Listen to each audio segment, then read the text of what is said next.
जबलपुर नामक गांव में बहुत से लोग रहा करते थे, लेकिन एक घर सुनीता का था जिसकी माँ बचपन में ही गुजर गई थी।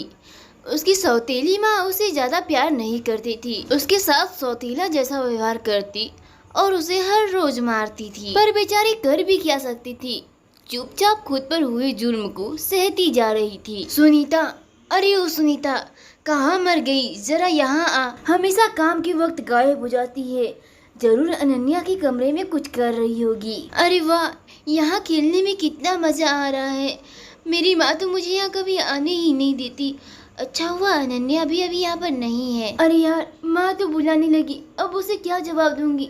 चलो जल्दी से चलती हूँ, वरना वो यहाँ खुद आएंगी तो मेरी पिटाई कर देंगी। सुनीता अपनी सौतेली माँ के सामने सर झुकाए खड़ी हो जाती है। अरे ओ सुनीता, सच बता, तो कहाँ गई थी?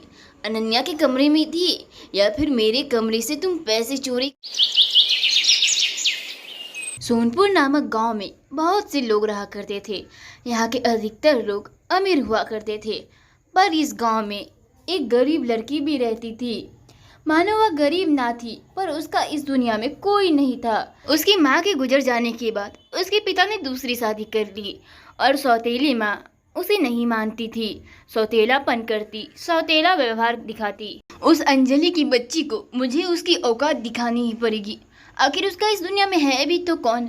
जो उसका पिता था अब वह मेरा पति है। कल को मेरे बच्चे होंगे तो मैं क्या करूंगी? माया ऐसा कहकर अपने पति का इंतजार करने लगती है और वह आज अपनी सौतेली बेटी की शिकायत लगाने वाली थी। तभी वहाँ उसका पति भी आ जाता है और माया से कहता है, क्या बात है माया, आज कुछ ज्यादा गुस्सा में लग रही हो। कहीं तुम मेरी बेटी के बारे में कुछ तो नहीं बोलने वाली? देखो, मैं जानता हूँ कि तुम उसे पसंद नहीं करती, पर वो हमारी बच्ची है। हेलो माँ, मेरे पति तो उनकी बेटी के बारे में कुछ सुनने के लिए तैयार ही नहीं हो रहे।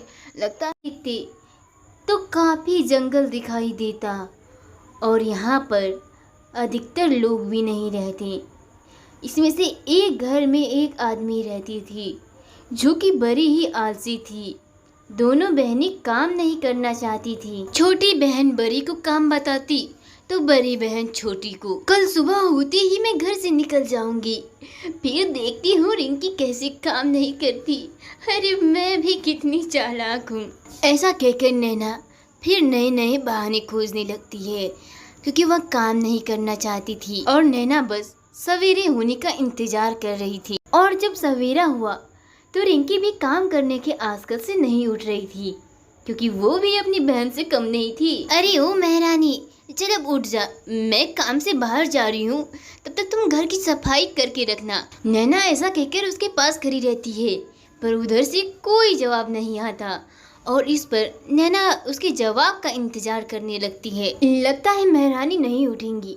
मुझे क्या, मैं भी सोने जा रही हूँ, मुझे भी कोई काम नहीं करना। ऐसा कहकर नैना भी अपने कमरे में आ जाती है, पर उसे भूख के मारे नींद नहीं आ रही थी। अरे, सोनपुर नामक गांव में एक परिवार बहुत ही हंसी खुशी रहता था। वो ज्यादा लंबा परिवार तो नहीं था, बस एक दादी और एक पोती रहती थी। रिया के माता पिता बचपन में ही गुजर गए थे, इसलिए रिया का ख्याल उसकी दादी ही रखती थी। हे भगवान, ये मेरे साथ क्या कर रहे हो? पहले मेरे बेटे और बहू को छीन लिया, अब इस बच्ची को तो इतनी तकलीफ मत दो। अपनी भी जिंदगी में खुशियों का पल आएगा।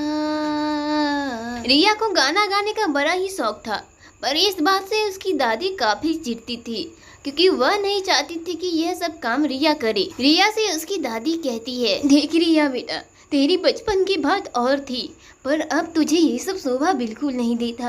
अरे मैं चाहती हूँ तू पढ़ाई लिखाई करे। क्या दादी माँ, आप मुझसे जबरदस्ती कोई काम नहीं करा सकती।